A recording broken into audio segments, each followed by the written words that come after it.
Hello and welcome, I'm DrHamfist, and goodness me, the reveal stream is today. We'd better go over all the cards before it and get caught up for it. So, first, Blink Fox here. This is a 3-mana 3/3 in Rogue that draws a card from your opponent's class, like a random card from your opponent's class. So, basically worse Swashbuckler, I would say, because anytime you simply add mana and equivalent, like, if you had 2 mana and you had +2/+2 to a card, it's always a worse card. I mean, this gets the beast tag rather than the pirate tag as well, which I think is less valuable for Rogue. So it has to be worse than Swashbuckler in my mind, but it's still a good card. I mean, 3-mana 3/3, add a card to your hand, not necessarily a good one, but Rogue's also getting a bunch of synergy for this type of draw. I think it'll be good. It's going to be worse than Swashbuckler, but Swashbuckler was crazy. So this is going to be a good card. It's fine for this to be in here, and then this is going to give some Burgle synergy. We kind of need to see this package sort of come together if it's going to at all. And on that note, here is Tess Greymane. This card's actually crazy. And there's sort of a key flaw with this card, but this is an 8-mana 6/6. This is the Rogue Legendary, the other one besides the Face Collector, with Battlecry. Replay every card from another class you've played this game with targets chosen randomly. So, this is basically Yogg-Saron except for non-rogue cards, which means it will also hit minions, it will also hit weapons, it'll hit Death Knight or, any other hero card. Here's the really huge catch with this, though. It's not going to do anything if you're playing into another rogue and you're playing Burgle Rogue. Like, if they're playing any non-Burgle Rogue, any rogue that just works normally, this will just totally whiff. So, playing Burgle Rogue into Kingsbane Rogue and this being just an 8-mana vanilla 6/6, that's going to be rough. All the rest of the time, this is going to be pretty brilliant because it's going to get you... It's going to be almost closer to N'Zoth than to Yogg-Saron because you're going to get all the minions back that you played. And it'll reproc the battle cries even, is my understanding of how I'm reading this. Now, the battle cry targets will be chosen randomly. But for any battle cries that are just good blind, they don't have to be targeted to actually work well. This will be, in theory, like better than N'Zoth in a sense, because you'll get any death rattles and also any battle cries from anything you'd stolen. Well, yeah, better than N'Zoth in that it just gets everything back, but worse than N'Zoth in that N'Zoth you sculpt exactly what you get, and this is just random. But with N'Zoth and Yogg-Saron leaving, this gives us a bit of a taste of both, which is cool. Now we have the next Mage Legendary, which is a 2-mana 2/2 Archmage Erugal, who I want to call Archmage Arugula. But whenever you draw a minion, add a copy of it to your hand. I feel like this is going to be really good, but it's also going to be a bit weird and not make it into every mage list. There's probably going to be some sort of, probably elemental mage, I would say, that's going to be very minion heavy and focus on all of these recent mage, run a bunch of minions and less spells cards. And this is probably going to be pretty good. As long as this draws at least one card, it's a 2-mana 2/2 draw card, which is great, and it has the potential to go totally nuts. So I think this is going to get there. Yeah, I think this is going to be very good. And it's going to be hard to say like what other decks you could see it in besides like, I think like elemental, like minion-y mage. I mean, I guess Spiteful, which might not necessarily be elemental based. Yeah, we'll probably see some of this in some weird minion-heavy mage lists.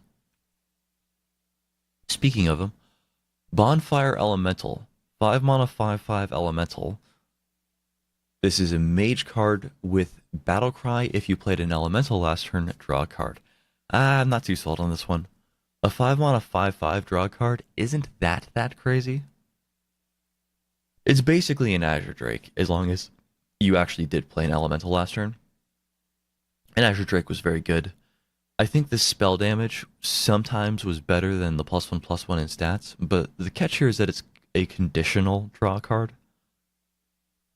So if you haven't played an elemental last turn, this is a vanilla 5/5, which is not what you want to be playing for 5. It's not the worst thing in the world either, so it's going to be okay. I think Azure Drake is better simply because you always drew the card, and then the spell damage was close to as good as +1/+1 in stats. It's definitely not quite that good, but it was close to that good.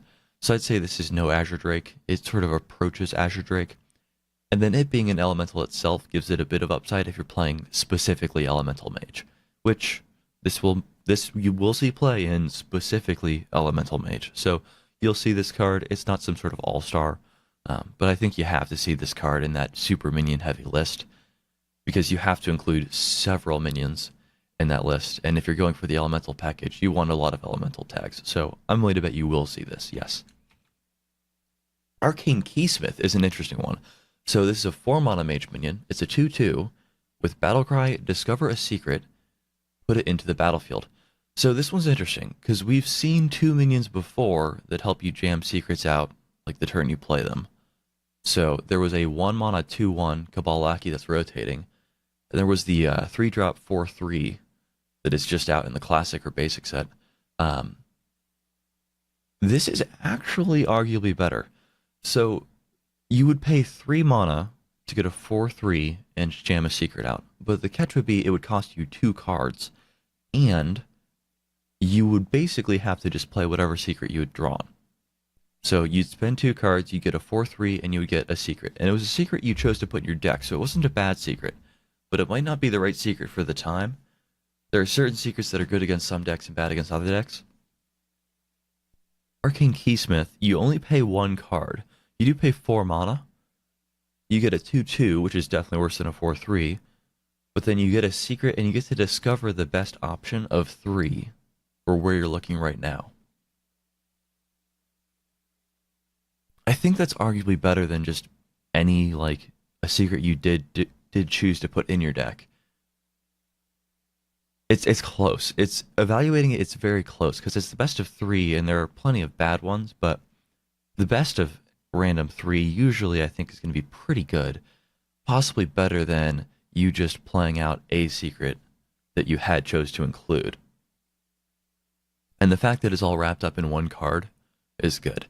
And where they're taking this here is now you can play secrets in your minion heavy only mage decks. I think it's going to be pretty good. I think we're going to see a lot of this card. Witchwood Piper is a neutral 4-mana 3/3 with the Battlecry, draw a minion from your deck with the lowest mana cost.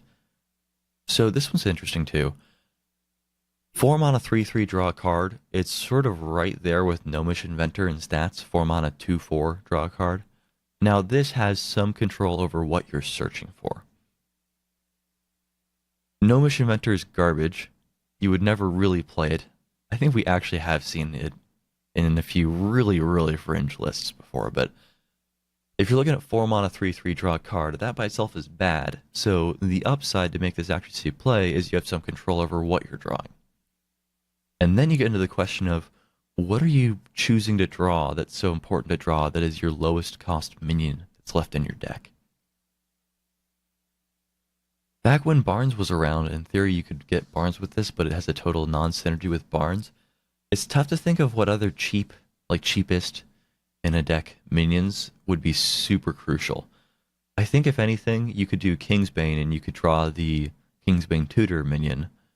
But as far as Kaliseth, you can't be running any 1-drops if you're running Kaliseth with this. I'm not sure if that quite makes it. The one thought would maybe be like Kaliseth as the cheapest minion with specifically like, I guess a priest list with that lady in white and then a bunch of like high health things. The other thing about this is maybe you're fine with it not drawing anything super specific, but just drawing a minion that is cheap that you can jam pretty quickly. Maybe that's consistently better than Gnomish Inventor, so maybe it rounds the corner without you having to have any specific brilliant target you need to draw.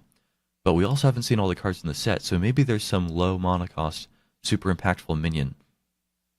Think something a bit like Finley Murgleton, where He's a 1 mana 1/3 with a pretty powerful effect depending on whether or not you like your hero power when you spawn in, like Aggro Warrior, for example.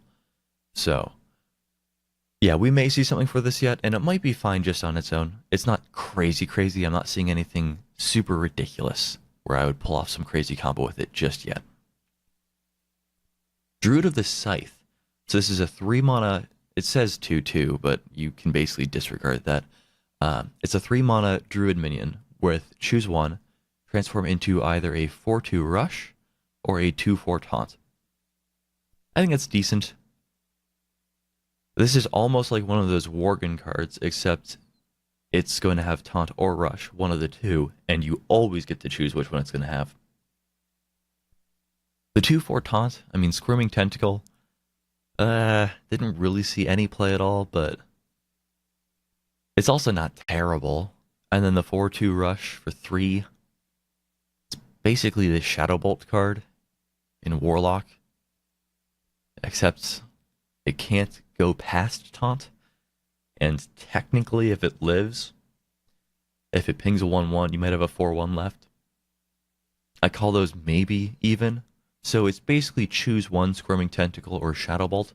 The fact that you get to choose one does give this a bit of extra value. So, yeah, maybe. It's not loud, but I think it's going to be good enough that we might be seeing it, especially with all the cards leaving. And that's kind of where we need our cards to be. We need them to not be crazy, like maybe a few of them, sure, but this is going to set the tone for the entire next year.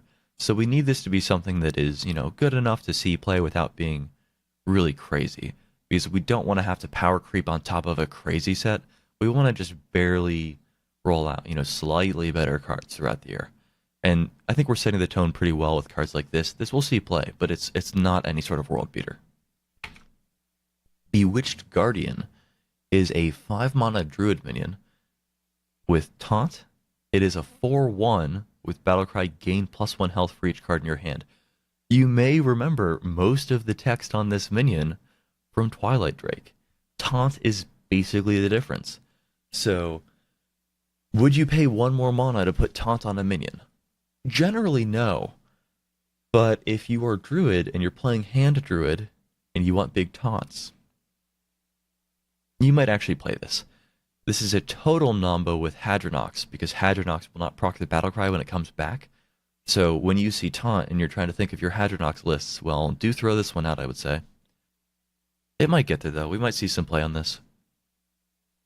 It's tough to say if this is going to see more play than that Witchwood Grizzly, because this is competing with the 5-drop Taunt slot, and Witchwood Grizzly is pretty crazy, and also doesn't require the setup work of you having a bunch of cards in your hand. This can at best be a 4/10 Taunt if you have a full hand when you play this. Witchwood Grizzly, at its best, if they have played their entire hand and they're empty, can be a 3/12 Taunt. Now, they probably won't be totally empty, but you're kind of kicking around Witchwood Grizzly being like a 3/10, 3/11 Taunt if you're into aggro, and this being a 4/10 at best, maybe more realistically like a 4/8 or a 4/9. They seem pretty comparable into aggro if you aren't playing much. So you probably would stick to this if you're playing Hand Druid, you'd probably stick to this because that way it's still pretty good into like Warlock or something that's going to have a ton of cards in their hand. So, yeah, you'll probably see this. Ferocious Howl, you will definitely see this one. This is a 3 mana Druid spell. Draw a card and gain 1 armor for each card in your hand. And the thing about evaluating this, my understanding is you draw the card and then it checks your hand size, so this can literally give you 10 armor. So this is probably going to see play just on the basis that it is better than a card that does see play in Warrior. So in Warrior, we've got, I think it's called Shield Block or something. It's draw a card and gain 5 armor for 3. Always 5. You can pretty easily get more than 5 with this. And I think Druid has a really strong control package right now, much stronger in Standard than Warrior's control package. So I'm willing to bet you're going to see this a lot, and it'll be good. And you'll be very happy when you have this. It's just going to say, pay 3 mana and cycle this to get closer to the big payoff tools. Your Unleash the Scarab Taunt assholes, and similar cards. So, and get you closer to your UIs and your nourishes and all of your mana. And this is gonna be good. This is gonna be good. You're gonna be a bit bummed when your opponent has this when you're playing aggro and they pay 3 and gain 10 armor and are guaranteed to live till turn 6 now when life's gonna become very hard for you. And I believe this is the last card that we're seeing before the reveal stream today with Ben Brode and Day 9. So, Jesus, if you're watching this right when this video comes out, make sure you know to tune in for that. Paragon of Light. This is a Paladin 3 mana minion. It's a 2/5 with has Taunt and Lifesteal while it has +3 attack or more. So 3 mana 2/5 is a good stat line. It's not a total world beater where we would see this just based off its stat line, but this upside's pretty big. We're probably going to see this. The thing about this is hand buff is all leaving. So do throw that notion out. That's wild only now, and I don't know if this is going to be like wild only strong where we'll see this in hand buff and wild, for example, but think about just playing it right next to a Direwolf Alpha that hasn't died. If you play Direwolf Alpha on turn 2 and it sticks, you can play this next to that Direwolf Alpha. It's going to be very hard to get through that Direwolf Alpha now. I bet we're going to see it. It might see play in just like a proper buff Paladin list. The other thing about this, if you're playing that, I can't remember the specific card name, but it's like Ring the Bells 2 mana Echo spell in Paladin that gives a minion +1/+2 and has Echo. You can tag this once and then go jump around to whatever other minions you wanted to. And this will become like a 3/7 taunt lifesteal, which is just crazy. So, buff Paladin will play this. You may see this in other lists, but if we see buff Paladin will play this. And buff Paladin got several tools. We may be seeing buff Paladin. Yeah, so you should tune in for the reveal stream with Ben Brode and Day 9. Or if you're watching this video after the fact, you should go watch that if you haven't, because it's going to be hilarious, because I've actually gone back and watched the Kobolds and Catacombs one a few times because it's so funny. So you should tune in for that. Shortly after that, today, I'll be doing my first impressions on all of the cards that get dumped from both that and then also just like the Facebook dump they usually do. And then in the following days, we're going to see power rankings. I'm going to be doing a neutral and then one of each of just the set of 3 that were sort of introduced in Mean Streets. So one for the Cabal, one for the Lotus cards, or Lotus classes, and then one for the Grimy Goons classes. So we'll have 4 power ranking videos coming out shortly, very shortly, because the expansion is so soon. I got to get those out. And then I'm probably going to be streaming on Twitch the day of the expansion, which I have to figure out how the technology works and test that out. So I'm going to be very busy getting prepared for that. But if you'd like to see more, there's a ton more coming. And then tune in on Twitch. I'm shooting for 8:30 p.m. Eastern reveal day or launch day. So hopefully you tune in then, see me play some terrible decks. I'm going to be playing just the worst stuff ever while the meta is sort of loose still. So that's going to be a lot of fun. See you around.